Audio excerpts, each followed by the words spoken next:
Good afternoon, everyone. Thank you for joining us for this special election Lunch and Learn this afternoon.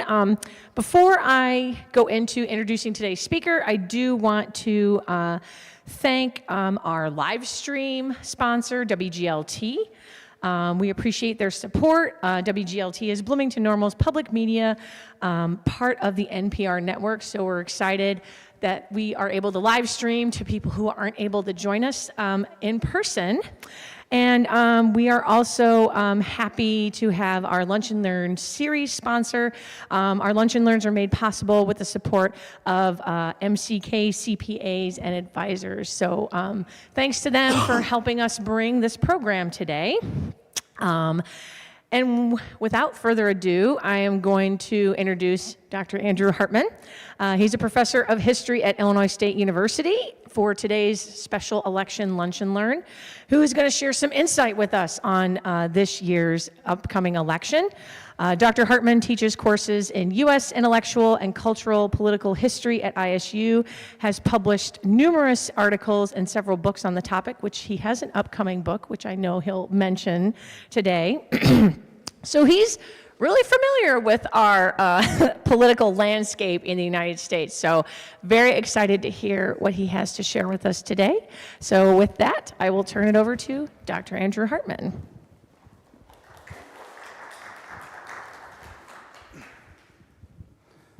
All right. Thanks, Candace. When I moved to Bloomington Normal to take my position at ISU, I think it's on. Can you hear me? Yeah. Okay. When I moved here 18 years ago, I immediately recognized that Candace was the person to know and to talk to about the museum and in the role of educating the local citizenry. So thanks to the museum and to Candace. So I'm a historian. I'm not a political scientist. I'm not a pundit or a prognosticator. And thus, in my professional role, sometimes I'm not always comfortable commenting on current events, such as the upcoming U.S. presidential election. But of course, I do have opinions. More to the point, as a historian of recent U.S. history, as someone who has written a book on the culture wars and has also conducted research on the recent history of labor and capitalism, I have some strong ideas about the historical forces that are at play in this election. So in the contest between Donald Trump and Kamala Harris, there are many historical forces at work, shaping the campaign and the probable outcome, but more important, shaping the meaning or the significance of the election. It's always a weird task to try to predict how future historians will think about current events, because we don't know what's going to happen between now and then that will determine or shape their interpretations. But I don't think I'm going out on a limb when I claim that there are two historical forces that stand out to me as determining this particular political season. And these two forces will be the subject of my talk today: the culture wars and neoliberalism. And I'll talk about what those are as well. First, the culture wars. So these are the dramatic struggles since the 1960s that have shaped or have pitted liberal, secular, progressive Americans against conservative, traditional, more religious Americans, and which has captured the nation, especially captured the nation's attention during the 1980s and 1990s.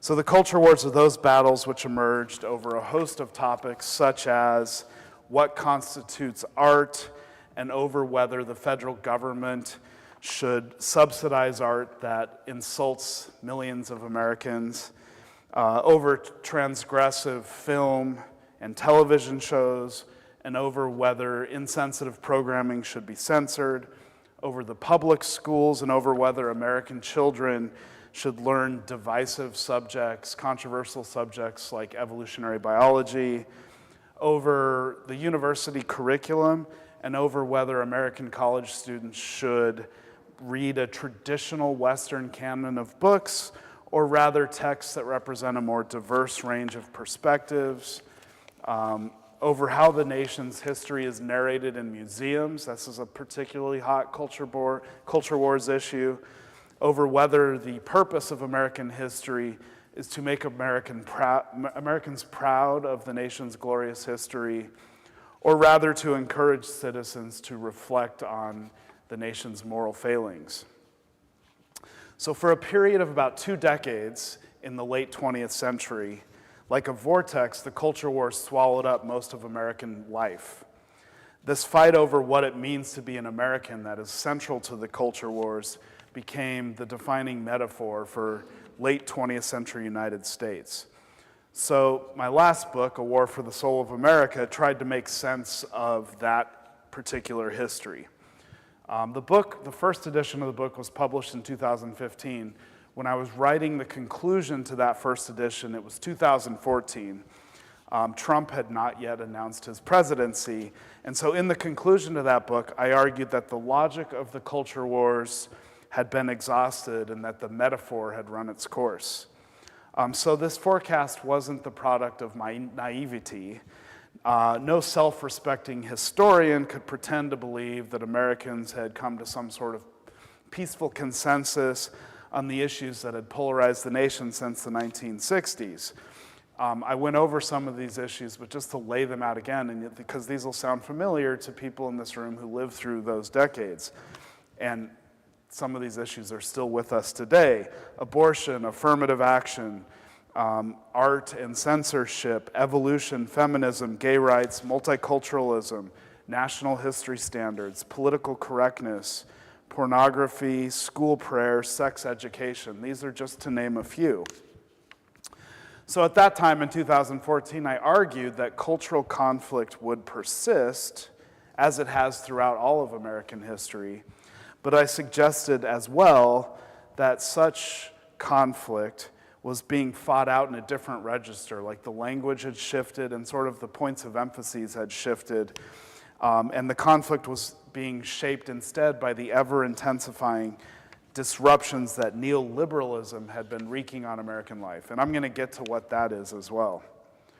So Trump's ascendance complicated that prognosis.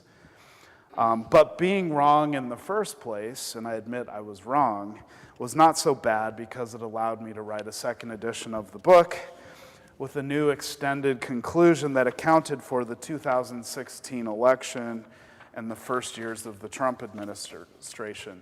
And so here are the 2 editions with very bright, colorful covers. And so Trump, say what you will about him aloud, for 2 editions of my book. Make America Great Again. This is the slogan of a culture warrior. It evokes this fervent belief among many Americans that the nation is no longer theirs. Once upon a time, as this slogan, this MAGA slogan deftly implies, things in America made sense. Right and wrong were distinguishable, hard work was rewarded, people respected authority, and love of country was widely shared, as was faith in God. But this familiar America, what I term normative America, now seems upside down in the eyes of millions of the nation's citizens. And these are the people who tend to support Donald Trump. Since Trump was elected in 2016, the culture wars have thrived. I could give you a list of examples that almost seem never-ending. The ongoing struggle, for example, over gun restrictions in the context of what seems like a never-ending string of mass shootings has played out as a culture war issue. Abortion and the overturning of Roe v. Wade by the Supreme Court 2 years ago with the Dobbs decision, swiftly followed by abortion bans in most states that are controlled by Republican legislatures. The ongoing controversy over transgenderism, which the Trump campaign has been accentuating in a national advertising blitz, especially in the last few weeks. There are many such issues, too many to discuss here. Allow me to focus on one that has been particularly interesting to me as a professional historian, the new history wars. There is a heated new debate going on over how U.S. history should be taught in the schools.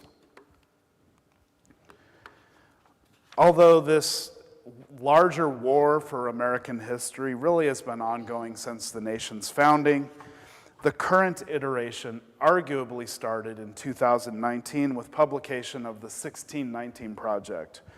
This is a Pulitzer Prize-winning curriculum by the New York Times that places slavery at the heart of American history. The 1619 Project's call for an intensified focus on race in the curriculum aligns with the Black Lives Matter movement. The millions of people who hit the streets in the summer of 2020 to protest George Floyd's murder by police, this guaranteed 1619 a larger and passionate audience than it might otherwise have gotten. But there's a catch there. By recentering the American historical narrative around race, which has never been an agreeable thing to do or an agreeable topic in the United States, at a time when the nation's collective nerves were frayed by a whole host of things, including Trump's many incitements, but also by the global pandemic. By doing this, the New York Times ensured a polarized response to the 1619 Project. In contrast with the highly favorable attention the 1619 Project has received in liberal circles, conservatives, like, for example, the Arkansas Senator Tom Cotton, have described this curriculum as, quote, anti-American rot. So in the last days of the Trump administration, he commissioned a group of right-wing operatives to respond to the 1619 Project by creating a curriculum of its own. The Trump Commission's 1776 report was roundly and widely criticized by historians for ignoring the last half century at least of historical scholarship. But professional criticism of the Trump administration's attempt at constructing what I would consider its own ideologically motivated curriculum, this hardly ended the new history war. In the past few years, right-wing activists have flooded local school board meetings, angrily denouncing race-focused education as psychologically harmful to white children. States have created laws forbidding curriculum about racism and other hot-button issues. As an example, Florida governor and very short-term Republican presidential candidate Ron DeSantis launched a war on wokeness. Wokeness is a much-derided term for alertness to racial insecurity or racial injustice, among other things. And so DeSantis pushed through legislation that forbids his state's schools from teaching about such things as institutional racism. As another example, South Dakota has forbidden critical thinking in its schools. And that's the actual language of their law. I'm not kidding about that. So I don't want to give the impression that conservatives are the only people who have expressed concern about the 1619 Project. Many historians have supported it, but some have objected to what they consider its reductionist approach. These scholars especially oppose the argument which was put forward in the introduction to the project by the project's creator, the journalist Nicole Hannah-Jones. They object to the argument she makes that the American Revolution was fought to protect slavery in the colonies. This is an example of the type of provocative revision that the 1619 Project hopes that American children will grapple with. The scholarly debate about the project reveals a bunch of things, but most of all that historians don't agree on things. There is no historical consensus about most things. Historians constantly disagree. But such historiographical nuance notwithstanding, the contemporary history war continues to play out in hyper-partisan terms. It has mostly been covered by the press as a culture wars fight. I also would not want to give you the impression that conservatives are the only people fighting the culture wars. So if you were to flip on MSNBC, for example, I would say anytime, night or day, you will learn all about the latest misdeeds committed by Trump and his legion of followers, those whom Hillary Clinton referred to as a basket of deplorables. The message is always projected in an us versus them culture wars register, which leads me to another important point. The culture wars are almost always fought on terrain, or you might say beachheads, established by left and liberal movements. Without the worldwide attention that the Black Lives Matter movement brought to racial injustice, there is no new history war. This is how cultural politics or culture wars work. But conservative politicians, especially Trump, seem to thrive in the swamps of the culture wars. Trump flourishes in chaos and anger, which is why I would say that he remains the nation's culture warrior in chief. And I would argue that that is unlikely to change no matter the results of the upcoming election. In fact, even if he loses, and he might once again resist the results as he did in 2020, that sort of history inciting the January 6th riots. So for him, it almost seems like a presidential election is just another scrum in the culture wars. None of this is to say that Trump does not have, the Trump era, so like going back to 2015 up till the present, does not have a theme beyond the culture wars. Trump has also been waging a Cold War, I describe it as a Cold War of sorts, against neoliberalism. I say cold, not hot, because he speaks a mean game and presents himself as ideologically opposed to neoliberalism, but as president, he did not do much to confront or overturn several decades of neoliberal power. So what is neoliberalism? This is a hotly contested term that many people think is the product of overblown left-wing or academic rhetoric.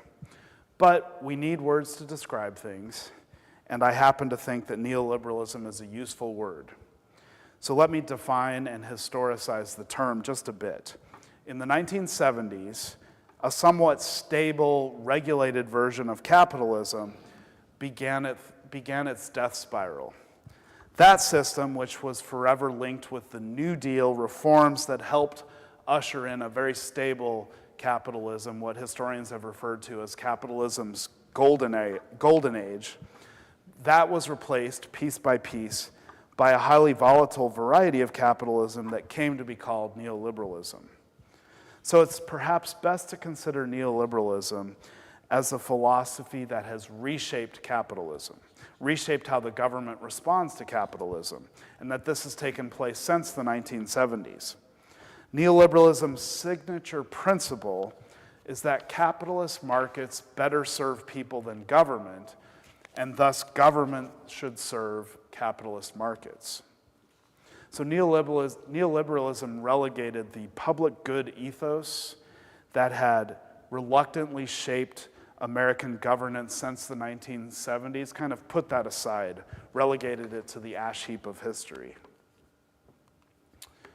So in some ways, Trump is the quintessential neoliberal politician.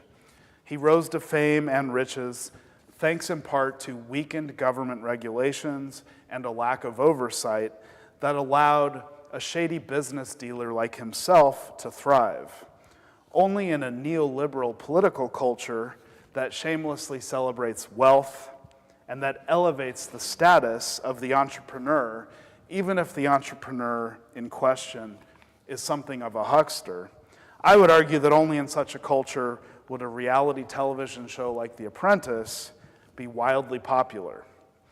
And only in that culture that denigrates public service and government employment could an unqualified and inexperienced private sector figure capture one of the two political parties and indeed the White House. So all that said, even though I would argue he's quintessentially neoliberal in some ways, Trump has ridden a wave to power based on disaffection with neoliberalism.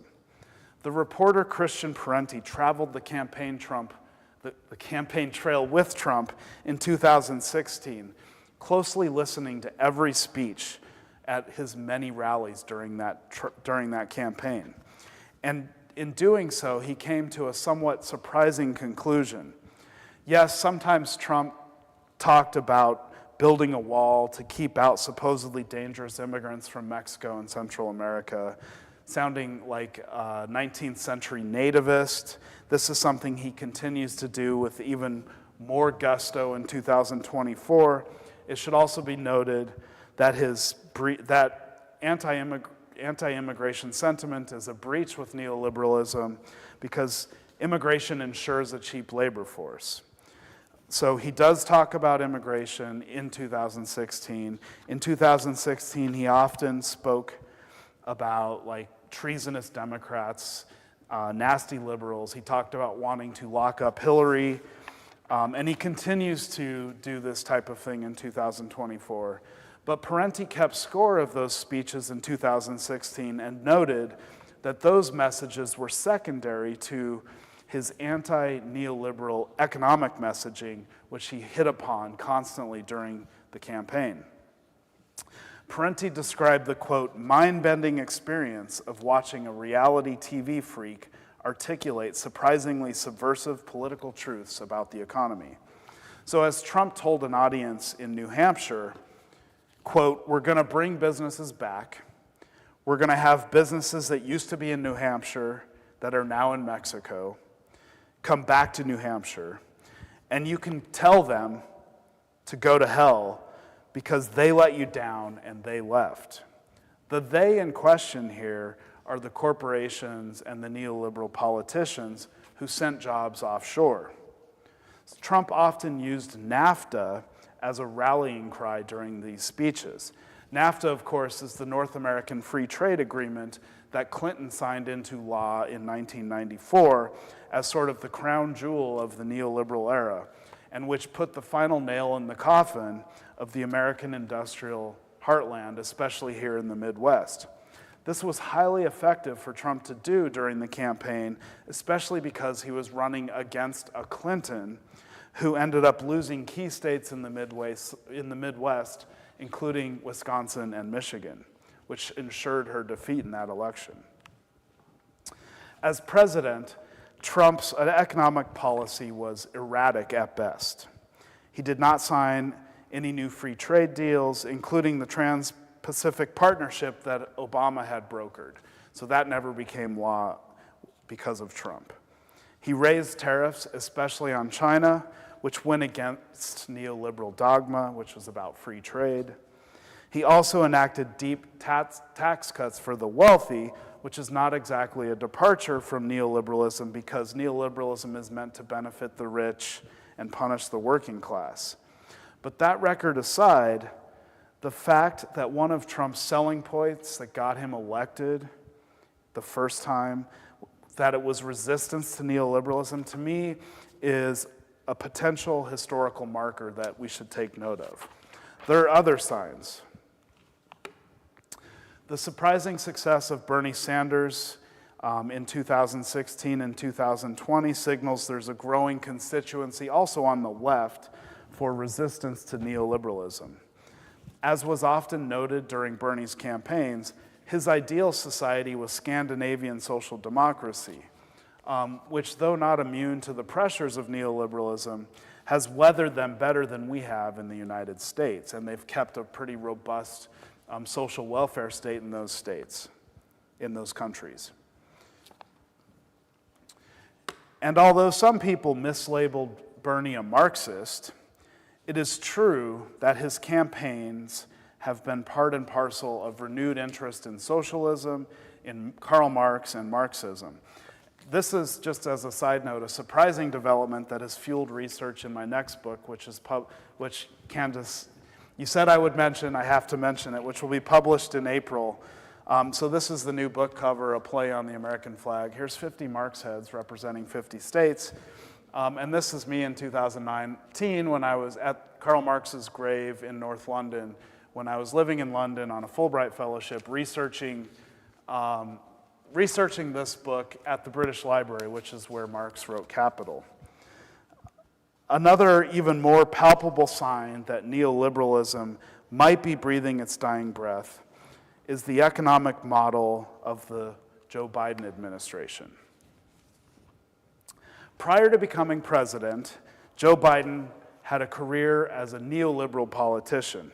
In representing the state of Delaware, he became the go-to politician for the financial industries that set up shop in Delaware due to its favorable tax and investment climate. In fact, if you would have asked me like 10 years ago which president would be the person who sort of ended neoliberalism reign, or at least tried to, the last person who I would have said is Joe Biden, the absolute last person. And yet, due to shifting political winds, this is precisely what Biden has sought to do in the last 4 years as president. Some examples. His support for labor-friendly policies has led some of the most renowned labor historians in the U.S. to declare him the best labor president in the nation's history. In 2021, Biden promised, quote, to be the most pro-union president leading the most pro-union administration in American history. He's come close to upholding that promise, which is a rarity in American politics at a time in which organized labor has long been in decline, but is finally, after 5 decades of decline, clawing its way back to prominence. For the first time since the 1960s, when Americans are polled about their attitudes towards labor unions, they have positive attitudes right now. Biden even became the first president in American history to stand on a picket line with the union, and he encouraged Amazon workers to unionize, which was also a first for a president. Other aspects of Biden's economic record also broke with neoliberalism. When Biden came into office in 2021, the nation, of course, was reeling from the COVID pandemic, which in addition to taking many, many lives, also left the economy in shambles, and unemployment rates were extremely high. Biden implemented what they called the American Rescue Plan, which put a lot of money in the hands of Americans and was a huge boon to especially poor and working class Americans at the time. This is the type of experience Americans haven't had with the federal government really since the 60s, or even maybe going back to the 1930s. And then later in 2021, Biden pushed through the Infrastructure Investment and Jobs Act, which spends hundreds of billions of dollars of public money on rebuilding the nation's crumbling infrastructure, which has been the product of decades of neoliberal neglect. All of this, for a time, led to the lowest unemployment rates the U.S. had experienced since the 1960s, and also did a lot to lessen economic inequality, which had been increasing since the 70s, and especially since the 1980s and the Reagan Revolution. So given all of this, given this record, we might have expected that Uncle Joe would be a shoo-in to win re-election in 2024, alas. But he ran into issues despite what I would describe, and again, this is just me, but I would describe it as a fairly impressive economic record. First and most obviously, his cognitive decline became undeniable, especially in the one debate he had with Trump. Second, his support for Israel in the brutal war in Gaza and now Lebanon has alienated a young, potentially democratic base. But even Biden's greatest strength, his economic record, has become something of a weakness. First for him, and now this persists with the Kamala Harris campaign. Because inflation has meant that lots of people have not felt the positive aspects, have not experienced personally the positive aspects of his economic policy. So the American Rescue Act, lots of Americans felt the positive aspects of that in 2021, but it expired quickly and almost seems like a distant memory now. The other components of his economic agenda, building up infrastructure, supporting unionization efforts, these are intended as long-term structural changes that I think are good and necessary, that's my opinion, but that people suffering from real wage decline due to inflation in the here and now, they might not be able to see or feel. And so the Democratic response to people who have complained about the economy has been, actually, the economy is doing well. That's not helpful and often feels condescending and frankly deceitful to lots of American voters who are struggling with inflation and a loss of real wages. So this is in the context, like the British economist John Maynard Keynes once said, in the long run, we're all dead. This is kind of what he's referring to. It's very difficult for people to sort of recognize the long-term economic advantages of Biden's policies in the short term. But back to neoliberalism. Despite lots of signs of its decline, the 2024 campaign has not been encouraging to those of us who want to see neoliberalism as a thing of the past. Trump has partially backed away from his 2016 economic populist message. He focuses more than ever on the border and culture war issues like transgenderism. So rather than a populist sort of eat cake message, he has now turned to an eat cats and dogs message that's much more demagogic. The Harris campaign has been vaguely pro-worker in its messaging. Choosing Tim Walz was an encouraging sign in this regard because he has governed Minnesota as a mild social democrat. But you go on the Harris campaign website and you'll have a very difficult time looking for sort of points on the platform that speak to the concerns of just like kind of pocketbook working class issues. You have to dig deep to find, for example, her support for raising the minimum wage. And I also think that the Harris campaign is repeating one of the signal mistakes of the 2016 Clinton campaign in working overtime to lure suburban Republicans who are disaffected by Trump's vulgarities into the Democratic fold in the election. And so you've seen this, for example, in Harris cozying up to Dick Cheney, of all people. This might work in the short term. I'm skeptical, but it might work in the short term. Maybe it will help Harris win the Electoral College in a few weeks, gulp. But it also represents, to me, a troubling long-term development. We're in the midst of a class realignment when it comes to the two political parties. The richest zip codes in the United States in places like suburban DC, for example, Bethesda, Maryland, are now some of the most reliably Democratic districts. And the working class, which has reliably voted Democratic since 1932, with a few dips here and there, such as during the Reagan years, is more and more voting Republican. A recent poll shows that Trump has the most working class support of any Republican presidential candidate since Reagan, and maybe even more than Reagan. And it's not just white workers. Trump has made serious inroads with black and brown working class Americans, which is also made evident by a recent New York Times poll. Democrats have long expected that as the nation grew more racially diverse, as it became a majority-minority population, that they would take the electoral upper hand. But that is, I would consider that a grave misreading of non-white people who happen to be as ideologically diverse as white people.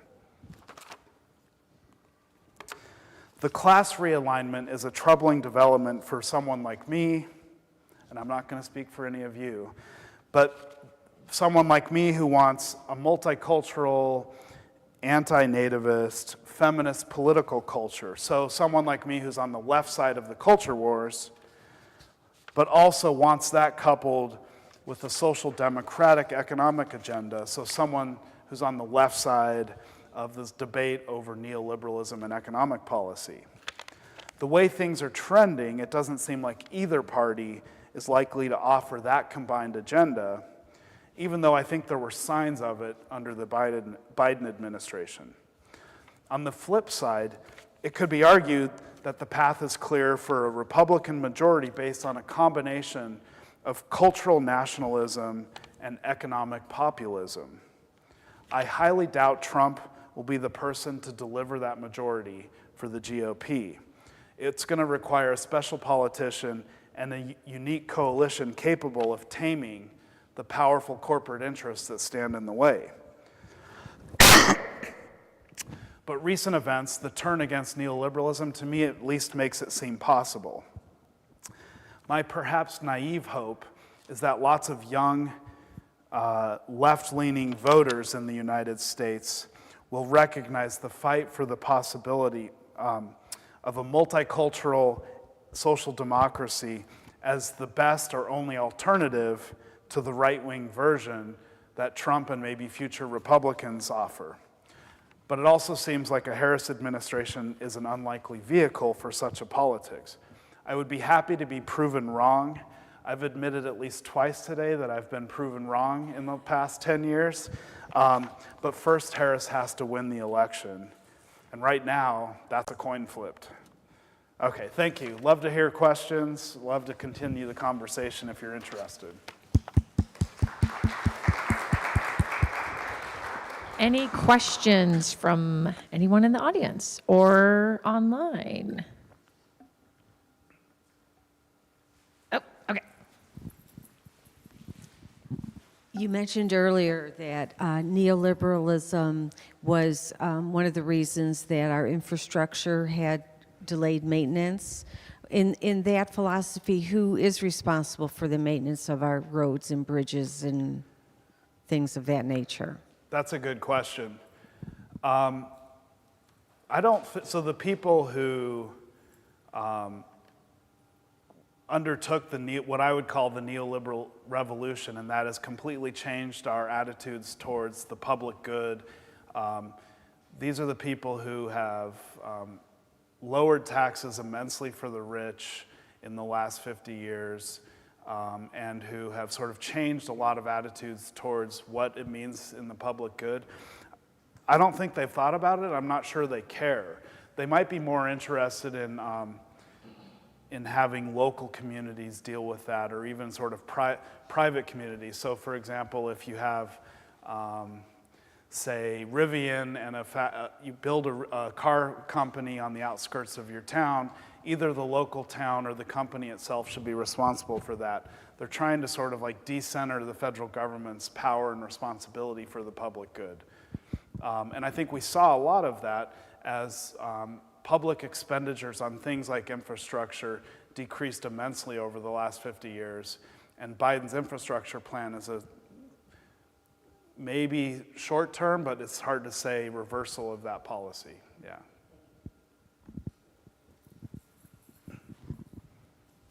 Trevor. Hello. I have a question related to misinformation and disinformation. Both as a historian and an educator, can you comment on the development of misinformation and disinformation regarding our elections and how perhaps the 2024, especially from 2016 to 2024, how that may compare or contrast to, say, over the last 60 years? Giving me an easy question, I can see, yeah. Well, propaganda, which is kind of the equivalent of misinformation or disinformation, is nothing new to politics. It's kind of always been there, especially since political systems became democratic and thus reliant on sort of the will of the people, if you will. This is something that was especially noted in the 20th century, and lots of thinkers began to sort of question both whether democratic majorities had the capacity for government, but also how and in which ways they could be manipulated. I just think that the technologies and machinery of manipulation have gotten so much more sophisticated that like there's rarely a time in our daily lives where we're not hooked up to a disinformation machine due to the algorithm. So it's a very difficult question. I think more than ever, liberal arts education, history education, which teaches people how to sort of like think about these things in larger contexts and how to basically detect bullshit, are more important than ever before. And yet at a time in which they're being defunded as part, like, if there's one thing that we have not reversed when it comes to the neoliberal trend, it's the funding of things like public liberal arts education, history education. And so to me, there's a long-term structural thing we can deal with. The short term, it's just very disorienting and disheartening.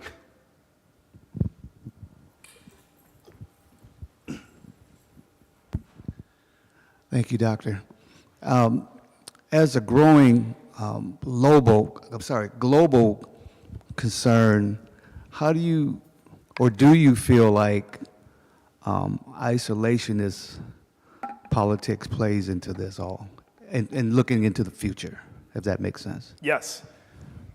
Well, that's a really good question, and in fact, the Christian Parenti analysis of Trump's 2016 campaign rhetoric, which I talked about, also said that in addition to his sort of economic populism, the other thing that he spoke most often about was what you would probably refer to as isolationism, or rather kind of an America First approach to foreign policy.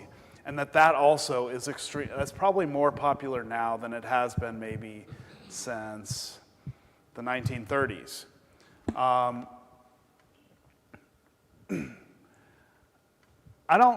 The United States has never been isolationist. I think that's a misleading term, but there have been various points in which the United States believed that it was its right, responsibility, or duty to intervene everywhere in the world. And I think that ever since World War II, and especially the Cold War, the foreign policy establishment has believed that the United States is central to almost anything that happens in the world. We should have a say in whatever happens in the world. And I would say lots of Americans, well, people around the world disagree with that, but lots of Americans increasingly over the last 10 to 20 years, because of the failures of the wars in Iraq and Afghanistan, have come to that conclusion as well, which feeds into, and so I think that like Trump's version of this kind of anti-interventionism is kind of vulgar, but it speaks to a certain truth that lots of Americans agree with, and the Democratic Party is not there. The Democratic Party is still saying, we're gonna have the strongest, richest military in the world, and like Harris, for example, proclaims that the US will continue to fund Israel and arm Israel in its ongoing campaign in Gaza and Lebanon. And so I think that is another thing that could potentially hurt a future Democratic majority. Does that answer your question? Yeah. Any other questions? Well, once again, thank you, Dr. Hartman, for joining us for today's Lunch and Learn. And thanks to our sponsor, MCK CPAs and Advisors, and also WGLT, part of the Public Media Network, for our live stream. Come back with us next month for our regular Lunch and Learn, which is on the 14th, where we will have Laura Ewan with Rivian here to give us an update on what's happening at the factory. That one will be an in-person only, so please join us with your lunch to learn a little about Rivian. And once again, thank you all for coming today. Thanks for having me.